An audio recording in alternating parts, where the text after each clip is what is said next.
how fast we will get to the fully regulated market and how fast we will have a safe feeling of, hey, I'm doing an ICO, I'm not going to jail.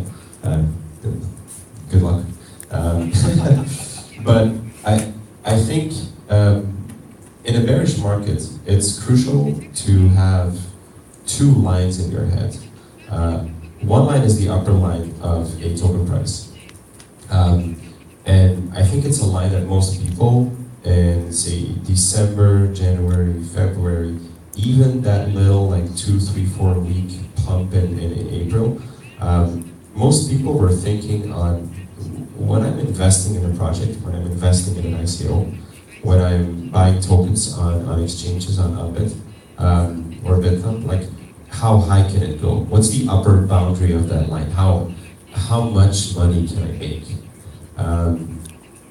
And even though that's a really interesting and fun question to ask yourself, I think now, when we're in a different period, most people realize that there's a second question that counters the first. How low can it go? What's the worst case scenario? And everyone was just thinking, oh, Bitcoin's going to 20K, Bitcoin's going to go to 100K, 2 weeks maybe. Of course, yeah, I mean, it's possible. Bitcoin can do many things. But I think the better question is, what happens if it doesn't? What if I invest in this company, what happens if the hype that I hear from all these people, what if it's not going to inflect in the token price? What's going to happen if the token price is going to inflict the real development of the company? And I think that for me, when we've done our investments the last few weeks, the bigger question has been, how can we protect ourselves? And how can we make sure that we don't run into the, well, obviously we're still dreaming of the like higher and higher and higher and straight to the moon things. But I think this period is a great time to invest in companies that build. In the same way, what happened years back when I was still a kid, what happened then is, how do we keep it real? And I think for us, we've looked at companies that solve real problems, real companies, not just ideas, but actual companies that build, that show up, that do meetups, that interact with their community, and that really build technology. And I think that's crucial, because a lot of companies we see are just generating marketing hype, something chain, something token, bit something. It's like the E, like 20 years ago, everything was E dash something. Now it's bit something, or I think in 10 years from now, we'll all think we're like, man, we were ridiculous back then. Why do we name our company bit something or X chain? I think you'll see real companies come, and I think that's a wise thing to keep in the back of your mind. Like, when you invest in the next 2, 3, 4 months, look for real teams. Look for something that you see viable in a year from now, in 5 years from now. Would you use the product? Would you use what the company is building? I mean, I would use Luna. I'm sick of Tinder, but I don't know. Maybe a different question. Is there anyone in the audience that would like us to touch a specific topic? Is there any question you have specifically, or maybe someone's lost a lot of money and wants to learn how not to go into that again? So this is maybe a great timing to take some questions from the audience.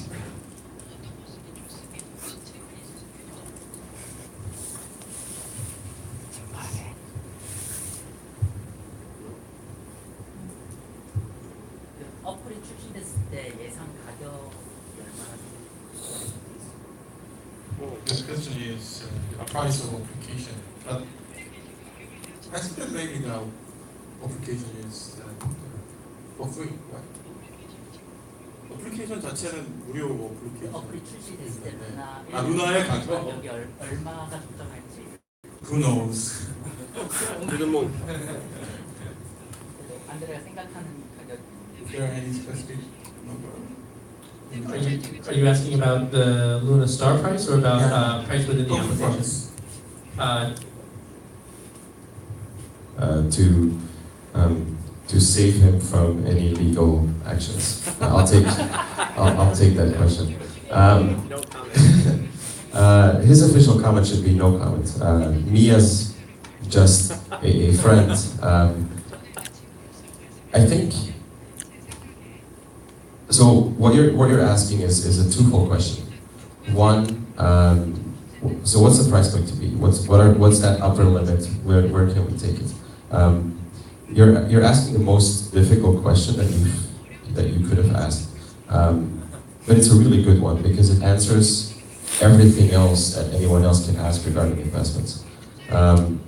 Token price, I think for a small dApp that can become really big is really interesting, because a decentralized application is the heart of adoption, and the better that Luna executes on their vision, the more, essentially, because token price is a combination of say hype buy demand and hype sell pressure, and then you have the other one, which is real, like token economics, like the buy pressure that's generated by the interactions inside the platform, and the sell pressure that's generated, like real. So there's a difference between hype and real. And I think we've seen the last 6 months to be very based on hype. How much hype, buy, and sell pressure is there? And no one's been focused on how much real buy and sell pressure is there. What's a part of the ecosystem? And I mean, I cannot make a prediction. My heart would say to the moon with the token price. But I think that the question is, how much trust do you have and the capabilities of the team and how well they can execute on the vision that you as an investor have been given? And if you feel that you're confident on the way that Luna as a team can execute, I think that should be an answer on its own. But I mean, just out of sheer fun, I think that the token price could go to the moon. But who knows, it's creative. 제 생각에는 솔직히 말씀을 드리면 어플리케이션이 나왔다고 해서 토큰 가격이 오르지는 않을 것 같아요. 왜냐하면 아까도 잘 얘기해 주셨지만 그 토큰 이코노미에서 제일 중요한 거는 항상 서플라이보다 디맨드가 많게 만드는 거거든요. 근데 우리는 이제 어플리케이션이 있잖아요. 그러니까 우리 플랫폼에 우리 어플리케이션 말고 다른 어플리케이션도 올라갈 수 있고, 근데 이것들이 실제로 굉장히 잘 사용돼서 여기서 내가 베네핏을 얻으려면 토큰을 사야지 되겠다고 생각하는 사람이 많아질수록 토큰 가격이 올라가겠죠. 근데 그게 무슨 처음 나오는 앱이 갑자기 폭발적으로 성공을 해가지고 사람들이 다 득달같이 그 토큰을 사가지고 써야겠다라고 하는 일은 인류 역사상 한 번도 없었기 때문에 그렇게까지 올라가는데 시간은 걸릴 거라 생각하고요. 오히려 그렇게 하기 위해서 어떤 아이디어가 필요하고 어떤 커뮤니티를 공략해야 되는지에 대해서 우리가 다 같이 고민을 해야 될 부분이라고 생각합니다. 저는 물론 앱이 나온 뒤에 그런 일들이 일어나야 되니까 앱이 빨리 나오는 게 좋죠. 빨리 나와야 그 기반으로 저는 성장할 수 있겠죠. 그래서 그런 관점, 이제 드디어 뭔가 계속 눈덩이가 굴러갈 수 있는 시작이 됐다라는 관점에서 앱 출시를 봐줬으면 좋겠고, 사실은 그 린 스타트업이라는 용어가 있어요. 스타트업 업계에서 되게 알려진 어프로치인데, 완성품을 짠하고 시장에 내놓으면 무조건 망해요. 왜냐면 나는 내가 개발자예요. 근데 내가 생각하기에 이렇게 앱을 만들면은 정말 데이팅 앱으로 성공할 것 같아. 근데 이 사람이 정말 데이트 한번 안 해본 그런 사람이라고 하면 그걸 내놓으면 무조건 망하겠죠. 근데 그걸 만들기까지 자기 딴에는 완성품이라고 엄청 에너지를 들일 거 아니에요. 그러니까 그럼 돈과 시간을 엄청나게 썼는데 시장 방향하고 엇나가면 그냥 망하기 때문에 그렇게 하지 말고 굉장히 최소 기능만 출시하고 돌려보면 유저가 조금이라도 생기고 그 사람들이 해달라는 게 있으면 그걸 또 덧붙이고 해서 계속 키워나가면서 링이라는 게 굉장히 이렇게 얇게 가는 거잖아요. 그래서 그렇게 스타트업을 키워나가는 길이 정석처럼 됐거든요. 그렇기 때문에 아마도 우리 앱이 출시가 되면 되게 별로일 거예요. 그래서 그거에 대해서 절대로 실망하시거나 하면 안 되고, 예를 들어 구글 옛날에 이제 검색해보시면 구글 첫 번째 페이지 같은 게 나오고 구글 워낙 심플하긴 하지만 전체 별로거든요. 그러니까